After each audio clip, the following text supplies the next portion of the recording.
मित्र संजय मयूख जी, doctor Sambit Patra, सभी सम्मानीय पत्रकार मित्रों, नमस्ते। अभी कांग्रेस पार्टी के दफ्तर से बहुत ज्ञान मिला है और राहुल गांधी ने तो ऐसा ज्ञान दिया है कि देश को भी काफी समय लगा समझने में। तो ऐसा लगा कि बोलना जरूरी है। हमारे सम्मानीय राष्ट्रीय अध्यक्ष ने भी एक ट्वीट किया, आपको पता ही है, देखा होगा आपने। अगर राहुल गांधी, सोनिया जी और खरगे जी के सामूहिक प्रेस को एक शब्द में कहा जाए तो हार की हताशा में बहाना ढूंढा गया है। मैं फिर कह रहा हूं, आने वाले लोकसभा चुनाव में हार की हताशा में एक बहाना ढूंढा गया है। In utter desperation of imminent defeat, the Congress party at the highest level sought to create an alibi today. कुछ तो बोले, लेकिन उसमें कांग्रेस पार्टी का अकाउंट अगर फ्रीज किया गया है तो देश का अकाउंट फ्रीज किया गया है। ये तो कमाल है भाई। मुझे अपने जेपी मूवमेंट के आंदोलन के दिनों की याद आ गई। Indira is India, India is Indira, याद है ना? इमरजेंसी का दिन, जेपी की अगुवाई, कांग्रेस पार्टी की हार, आप सभी जानते हैं। कांग्रेस पार्टी राजनीतिक रूप से सूख कर कांटा हो गई है, फिर भी कांग्रेस पार्टी का अकाउंट अगर फ्रीज हुआ तो देश का अकाउंट फ्रीज हुआ। Mr. Rahul Gandhi, what do you mean by this? Don't insult Indian democracy. Rahul Gandhi, Bharat के लोकतंत्र को इस तरह से आप शर्मसार नहीं करें।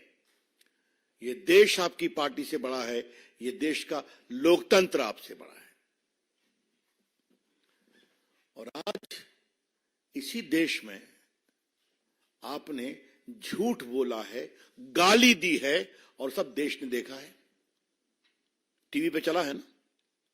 तो आप झूठ बोल सकते हैं, गाली दे सकते हैं, देश सुन रहा है, आपको ये तक अधिकार है, और करें देश का लोकतंत्र नहीं है। ये कौन सा तर्क है? ये बात मैं बहुत विनम्रता से कहना चाहूंगा।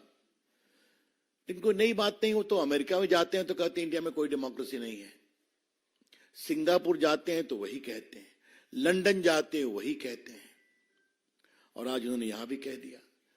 आज उनके झूठ का मैं पोल खोलूंगा। लेकिन राहुल जी, सोनिया जी, आपको अगर देश की जनता वोट नहीं देती तो हम क्या करें? बीजेपी के राष्ट्रीय मंच से हम एक सवाल पूछना चाहेंगे।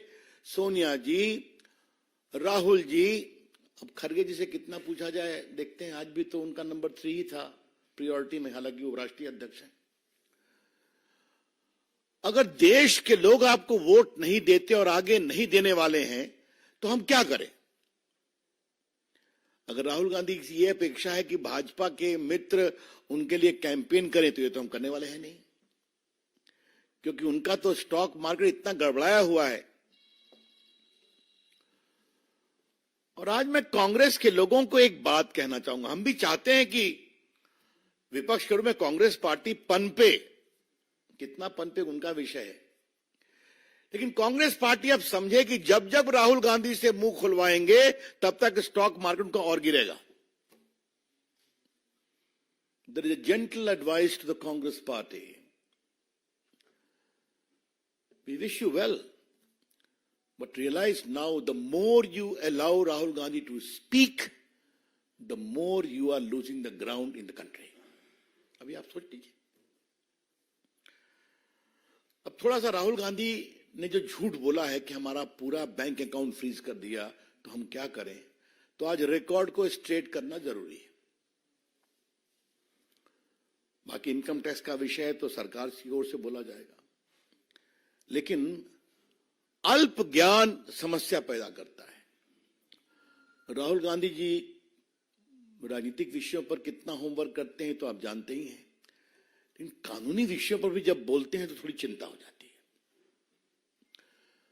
इनकम टैक्स एक्ट का एक सेक्शन 13A है जिसमें सही है कि पार्टियों पर इनकम टैक्स नहीं लगता, लेकिन पार्टी को अपना रिटर्न हर साल फाइल करना पड़ता है, जिसमें बताना पड़ता है कि 20,000 तक कितने हमारे डोनर्स हैं, 20,000 से ऊपर कितने डोनर्स हैं।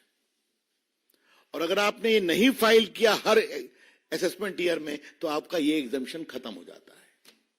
ये है section 13A। Let me repeat, under the Income Tax Act section 13A, there is a clear provision that the political party is exempted from income tax, provided they file their return every year as to how much money has come of 20,000 rupees and duly certified auditor's report as to how much they have received from big donation. If you don't do it, you lose that exemption. ये बहुत basic चीज है जिसको समझना चाहिए। अब थोड़ा हम आपको बता दें कि ये जो चिल्ला रहे हैं, 6/7/21 को असेसमेंट ईयर 18-19 के लिए ऑर्डर पास हुआ कि उन्होंने रिटर्न फाइल नहीं किया था। तो रिटर्न फाइल नहीं किया तो एग्जम्पशन खत्म हो गया। एग्जम्पशन खत्म हो गया तो 105,17,29,635 रुपए का डिमांड रखा गया। और मैं आपको बता दूं, इनकम टैक्स एक्ट में धारा 220, धारा 221 में इस बात का पूरा प्रावधान है। कलेक्शन एंड रिकवरी 10 सेक्शन है। कैसे कलेक्शन होगा, कैसे रिकवरी होगी, सर्टिफिकेट होगा, पेनाल्टी लगेगी, मैं पढ़ नहीं रहा हूं, but there is a inbuilt mechanism. तो उसका टैक्स का प्रोसेस है। आईटीओ ने नहीं किया तो आप अपील में जाएंगे, अपील ने नहीं किया तो आप कमिश्नर के यहाँ जाएंगे, कमिश्नर ने नहीं किया तो आप ट्राइब्यूनल में जाएंगे, ट्राइब्यूनल नहीं किया आप हाई कोर्ट जाएंगे, सुप्रीम कोर्ट जाएंगे। इससे ना संजय मयूख को मतलब है, डॉक्टर पात्रा को मतलब है, ना मुझे मतलब है, ना भाजपा को मतलब है। This is a routine tax process. और राहुल गांधी ने सफेद झूठ क्यों बोला है, यह आज देश को भाजपा के राष्ट्रीय मंच से जाना जरूरी है। हर जगह उनका स्टे रिजेक्ट हुआ, उस पेनाल्टी में अकाउंट फ्रीज हुए, टैक्स नहीं दिया, और झूठ बोले आज। अब देखिए, इन्होंने जब इनको पेनाल्टी लगी तो ये सीआईटी अपील के यहां गए, ये स्टे एप्लीकेशन रिजेक्ट हो गया। इस बात को समझिए। इसलिए अब बिल्कुल रीजन ऑर्डर पर गया। उसके बाद फिर ये गए सीआईटी के यहां, कमिश्नर अपील के यहां, वहां भी रिजेक्ट हो गया। इनका देखा गया 135 crore tax plus interest add किया गया। फिर आईटीएटी जो इनकम टैक्स ट्राइब्यूनल है, उन्होंने इनका स्टे पिटीशन डिसमिस कर दिया। अब इसके खिलाफ ये हाई कोर्ट गए और माननीय दिल्ली उच्च न्यायालय ने 13 मार्च को वो भी रिजेक्ट कर दिया। और 13 मार्च को क्या कहा, जरा वो हम बताना चाहते हैं थोड़ा मित्रों के लिए।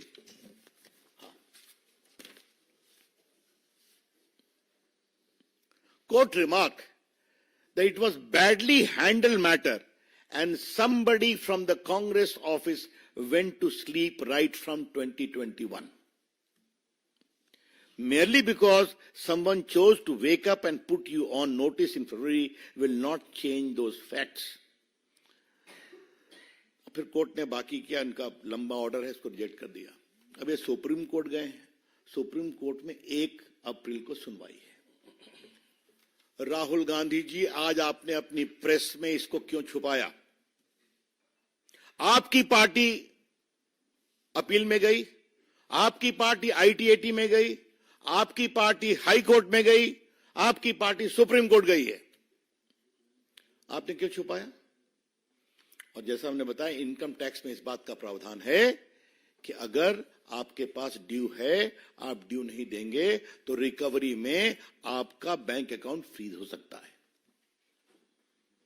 और जहां तक मेरे को स्मरण आता है कि लियन 135 करोड़ का इनके बैंक अकाउंट पर कोर्ट ने डाला था कि आप 135 करोड़ मत छूइए, बाकी ऑपरेट करिए। देखिए समस्या क्या है, कांग्रेस पार्टी हिसाब किताब रखना भूल गई है। कोई दिक्कत नहीं है उसमें। जो हमारे वरिष्ठ पत्रकार बैठे हैं उनको याद होगा, कांग्रेस के एक अध्यक्ष होते थे, न खाता न बही, जो डॉट डॉट कहे वो सही। याद होगा लोगों को। मैं नाम नहीं ले रहा हूं, मैं नाम नहीं लिया। तो ये हो गया। अब मैं आपसे कहना चाहता हूं कि ये उनका 94, 95, 53 करोड़ लगा था, और उसके बाद बाकी भी इनका 14, 15 से 20, 21 मैंने बता दिया। और ये सारी बातें जो चल रही हैं, इलेक्टोरल बॉन्ड्स पर भी कहा है, बाकी कहा है, मेरे में डॉक्टर पात्रा उस पर बोलेंगे, क्योंकि बहुत धन्यवाद। हाँ, बस 2 मिनट और। Don't become impatient like Rahul Gandhi. Of course not, sir. Cool. तो मैं कह रहा था कि ये क्या मतलब है इसका? कितना झूठ बोलेंगे राहुल गांधी आप? और आज राहुल गांधी ने कोर्ट के बारे में कहा है, इलेक्शन कमीशन के बारे में कहा है, मीडिया के बारे में कहा है, सब चुप हैं। Rahul Gandhi ji, please apologise for castigating these institutions. आप कोर्ट गए हैं ना, दिल्ली हाई कोर्ट में रिजेक्ट हुआ है ना आपका, सुप्रीम कोर्ट में 1-4 को सुनवाई है ना आपकी, आप ITIT अपील में गए ना, आप ट्राइब्यूनल में गए ना, तो आप कोर्ट के प्रोसेस में गए कि नहीं गए? तो आप कैसे कह रहे हैं कि कोई सुनवाई नहीं हो रही है आपके? वैसे क्या कहा जाए? मैं तो आपसे कई बार बात कर चुका हूं, इस परिवार ने किस तरह से नेशनल हेराल्ड की 5,000 करोड़ की संपत्ति हथिया ली, वो भी केस चल रहा है, चर्चा कर चुके हैं कि बिना सिर्फ 50 लाख के इन्वेस्टमेंट पर 5,000 करोड़ की संपत्ति परिवार ने ले ली, जिस ट्रस्ट में सोनिया जी और राहुल गांधी के 76% शेयर थे। तो मित्रों, मुझे लगा कि देश को यह बताना जरूरी है। तो राहुल गांधी जी, आपकी हार तय है। सोनिया जी, आपकी हार तय है। देश मोदी जी के साथ आगे बढ़ना चाहता है। आज आपने दुनिया में भारत के लोकतंत्र को बदनाम किया है। I repeat, by this utterly irresponsible, shameful comment, Sonia ji, you and your son have shamed Indian democracy globally. मत करिए। हमें भारत के लोकतंत्र पर गर्व है, हमें भारत की मीडिया पर गर्व है, हमें भारत के न्यायपालिका पर गर्व है। अभी तो देखा इलेक्टोरल बॉन्ड में फैसला हुआ कि नहीं हुआ? हुआ, बाकी होता है। यही तो देश है।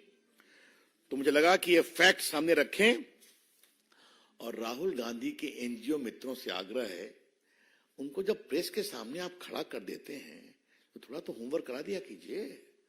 क्यों उनकी जगहसाई कराते हैं? आपके वो युवराज हैं, आपके लोग उनको भविष्य के प्रधानमंत्री बनाने के लिए व्यग्र हैं। थोड़ा सा रगाई पुताई ठीक से किया कीजिए। धन्यवाद।